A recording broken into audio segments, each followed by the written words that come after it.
Benim sevdiğimin şiirin sözleri büyüdü sinemde, ne hallar oldu. Karınca yükünü fil çekmez oldu. Azdı zaman azdı, ne çağlar oldu. Ya Hızır ya Hızır ne çağlar oldu. Ya Hızır ya Hızır ya Hızır ne çağlar oldu.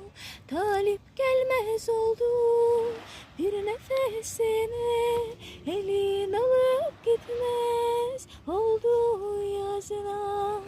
Dağlar sindi tepeler gölgesine, büyüdü tepeler, ne dağlar oldu. Ya Hızır ya Hızır ne dağlar oldu. Ya Hızır ya Hızır ya Hızır ne dağlar oldu. Nesimi üzüldü, Mansur asıldı, Ali düldüle bindi, küffar basıldı.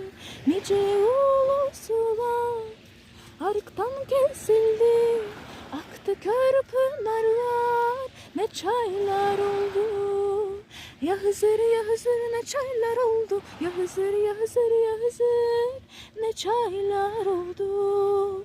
Gönül tırnağım uçtu, gitti gölünden.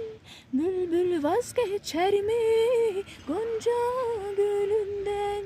Abdal Pir Sultanım çarkın elinde, dideler yaş döktü, kanallar oldu. Ya Hızır ya Hızır kanallar oldu. Ya Hızır ya Hızır ya Hızır kanallar oldu.